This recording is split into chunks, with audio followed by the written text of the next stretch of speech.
ಇತಿಹಾಸಕ್ಕೆ ಸಂಬಂಧಿಸಿದಂತ ಇಲ್ಲೊಂದು ಪ್ರಮುಖವಾದಂತ ಶಾಸನ. ಆ ಶಾಸನ ಯಾವುದಪ್ಪ ಅಂದ್ರೆ ಹಲಿಮಿಡಿ ಶಾಸನ ಅಂತ ಹೇಳಿ ಕೇಳ್ತೀವಿ. ಸರಿ, ಈ ಹಲಿಮಿಡಿ ಶಾಸನದ ಬಗ್ಗೆ ಸ್ವಲ್ಪ ಇದ್ರ ಬಗ್ಗೆ ಮಾತಾಡ್ಕೊತಾ ಬರ್ತಾ ಈ ಹಲಿಮಿಡಿ ಶಾಸನ ಇದು ಎಲ್ಲಿತ್ತು, ಇದು ಎಲ್ಲಿ ಸಿಕ್ಕಿದೆ, ಇದರ ಕಾಲ ಎಷ್ಟು ಅಂತ ಕ್ವಶನ್ಸ್ ಕೇಳಿದಾಗ ಕ್ರಿಸ್ತಶಕ 450ರಲ್ಲಿ ಇದು ಕನ್ನಡದ ಪ್ರಥಮ ಶಾಸನ ಅಂತ ಕೂಡ ಕರಿತೀವಿ. ಅಚ್ಚ ಕನ್ನಡದ ಮೊದಲ ಶಾಸನ ಅಂತ ಕೂಡ ಈ ಹಲಿಮಿಡಿ ಶಾಸನವನ್ನ ಕರಿತೀವಿ.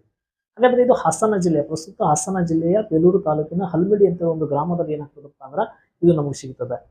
1936ರಲ್ಲಿ MH ಕೃಷ್ಣನವರು ಇದನ್ನ ಏನ್ ಮಾಡ್ತಾರಪ್ಪ ಅಂದ್ರ ಪತ್ತೆ ಹಚ್ಚಿದ್ರು ಅಂತ ಹೇಳಿ ಕೂಡ ನಾವು ಏನ್ ಮಾಡ್ತೇವಪ್ಪ ಅಂದ್ರೆ ನೋಡ್ಕೊತಾ ಬರ್ತೀವಿ ಈ ಹಲ್ಮಿಡಿ ಶಾಸನ. ಹಾಗಾದ್ರೆ ಇಂಥ ಹಲ್ಮಿಡಿ ಶಾಸನ ಯಾರ ಬಗ್ಗೆ ಕುರಿತು ತಿಳಿಸುತ್ತದೆ ಅಥವಾ ಯಾವ ಮನೆತನಕ್ಕೆ ಸಂಬಂಧಿಸಿದೆ ಅಂತ ಹೇಳಿ ಕ್ವಶನ್ಸ್ ನ ಕೇಳ್ತಿರ್ತಾನೆ. ಈ ಕಾಕುತ್ಸವರ್ಮನ ಬಗ್ಗೆ ಏನ್ ಮಾಡ್ತದಪ್ಪ ಅಂದ್ರ ಕದಂಬ ಮನೆತನ ಅತ್ಯಂತ ಶ್ರೇಷ್ಠವಾದ ದೊರೆಯಾದಂತಹ ಕಾಕುತ್ಸವರ್ಮನ ಬಗ್ಗೆ ಇದು ಏನ್ ಮಾಡ್ತದಪ್ಪ ಅಂದ್ರೆ ತಿಳಿಸ್ತದ. ಹಾಗಾದ್ರೆ ಇದು 16 ಸಾಲುಗಳಿಂದ ಏನಾಗಿದೆಪ್ಪ ಅಂದ್ರೆ ಕೂಡಿದೆ ಅಂತ ಕೂಡ ಎಕ್ಸಾಮ್ಸ್ ನಲ್ಲಿ ಕ್ವಶನ್ಸ್ ನ ಕೇಳ್ತಿರ್ತಾನೆ. ಮೊದಲ ಸಾಲುಗಳು ಸಂಸ್ಕೃತದಲ್ಲಿ ಏನಿದಪ್ಪ ಅಂದ್ರೆ ಇದಾವು ಅಂತೇಳಿ ನಾವು ನೋಡ್ತೇವೆ.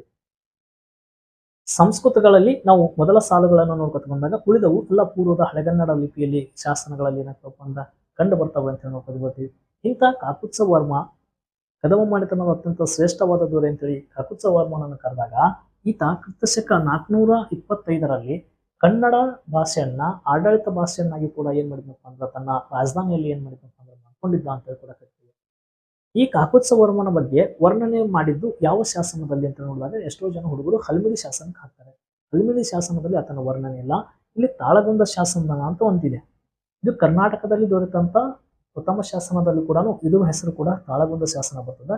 ಹಾಗಾದ್ರೆ ತಾಳಗುಂದ ಶಾಸನ ಇದು ಕನ್ನಡ ಭಾಷೆಯಲ್ಲಿಲ್ಲ. ತಾಳಗುಂದ ಶಾಸನ ಯಾವ ಭಾಷೆಯಲ್ಲಿ ಇದೆ ಅಂತೇಳಿ ಕಮೆಂಟ್ ಬಾಕ್ಸ್ ನಲ್ಲಿ ಕಮೆಂಟ್ ಮಾಡ್ರಿ.